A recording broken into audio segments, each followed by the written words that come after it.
Greater Vijayawada corporation limits Punadipadu CRDA approval 30 ఎకరాల్లో gated community 100 అడుగుల approach road ఆనుకొని 4 వరుసల highway facing Gudivada road Kankipadu దగ్గర గజం 17,000 రూపాయలు స్పాట్ రిజిస్ట్రేషన్ బ్యాంకు లోన్ కూడా వస్తుంది. ఈ location highlights outer ring road 1.5 kilometer దూరంలో ఉంటుంది. Outer ring road exit point 1.5 kilometer దూరంలో ఉంటుంది. మేము వెంచర్ ఇచ్చినటువంటి ఈ రోడ్డుకి అప్రోచ్ రోడ్డు ఇచ్చారు. ఆపోజిట్లో 30 ఎకరాలలో నారాయణ కాలేజీలు కొత్తగా కన్స్ట్రక్షన్ జరుగుతూ ఉన్నాయి, హాస్టల్తో కూడా కలిపి. ఇక్కడ నుండి గన్నవరం ఎయిర్పోర్టు 10 నిమిషాల్లో రీచ్ అయిపోవచ్చు. అటు నుండి వెస్ట్ బైపాస్ క్యాపిటల్ అమరావతిలో కూడా రీచ్ అయిపోవచ్చు. బందర్ హైవే 2 కిలోమీటర్లు. విజయవాడ సిటీ 10 నిమిషాల journey. 24 hours transport, 24 hours drinking water, prime location. Site development complete అయిపోయింది. ఫేజ్ 1 కింద 5 ఎకరాలు రన్నింగ్లో ఉంది.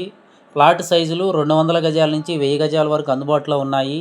వెంచర్ పక్కనే ఇండిపెండెంట్ హౌస్లు, రెసిడెన్షియల్గా ఫ్యామిలీస్ ఉంటున్నారు. మా వెంచర్లో ఈరోజు ఇల్లు కట్టుకొని ఉండవచ్చు. ఇన్వెస్ట్మెంట్ చేసుకునే వాళ్ళకు కూడా చాలా త్వరగా రీసేల్ వాల్యూ వస్తుంది. ప్రైమ్ లొకేషను, ఫాస్ట్గా డెవలప్మెంట్ అవుతుంది. పూర్తి వివరాలకు 7396667776 నంబర్కు ఫోన్ చేయగలరు. Thank you and grand welcome. Vijayawada నగర రూపురేఖలు పూర్తిగా మారిపోతున్నాయి. 75 గ్రామాల విలీనంతో పాటు నగరానికి కొత్త డిజైన్ సిద్ధమవుతోంది. ప్రస్తుతం ఉన్నటువంటి కార్పొరేషన్ను 120 డివిజన్ల దిశగా విస్తరించే భారీ ప్రణాళికపై కసరత్తు జరుగుతోంది. అదే సమయంలో విజయవాడ నగర విస్తీర్ణం దాదాపు 10 రెట్లు పెరిగి కొత్త నగర మ్యాప్ రూపుదిద్దుకుపోతుంది. ఈ పరిణామాలతో గ్రేటర్ విజయవాడ ప్రాజెక్ట్ వేగం పుంజుకుంటోంది. విజయవాడ నగర రూపురేఖలు ఊహించనంత వేగంగా మారిపోనున్నాయి. విజయవాడ మున్సిపల్ కార్పొరేషన్ త్వరలోనే గ్రేటర్ విజయవాడ మున్సిపల్ కార్పొరేషన్గా రూపాంతరం చెందనుంది. ప్రస్తుతం 64 డివిజన్లు ఉన్న నగరాన్ని 120 డివిజన్ల దిశగా విస్తరించాల్సిన అవసరం ఉందని అధికారులు భావిస్తున్నారు. ఇటీవల ప్రభుత్వం ఇచ్చిన జీవో ప్రకారం 86 డివిజన్ల డ్రాఫ్ట్ను రూపొందించగా గ్రేటర్పై స్పష్టత రావడంతో దానిని 120 డివిజన్లుగా పెంచే దిశగా తక్షణ చర్యలు అవసరమవుతున్నాయి. గ్రేటర్ పరిధిలోకి వచ్చే విలీన గ్రామాలను కూడా డివిజన్లుగా వర్గీకరించనున్నారు. ఇక గ్రేటర్ విజయవాడ అమలుతో నగర విస్తీర్ణం దాదాపు 10 రెట్లు పెరగనుంది. ప్రస్తుతం 61.88 చదరపు కిలోమీటర్ల పరిధిలో ఉన్న నగరం గ్రేటర్గా మారాక 661.79 చదరపు కిలోమీటర్లకు విస్తరించనుంది. అంటే అదనంగా 599.91 చదరపు కిలోమీటర్ల ప్రాంతం నగరంలో కలిసిపోనుంది.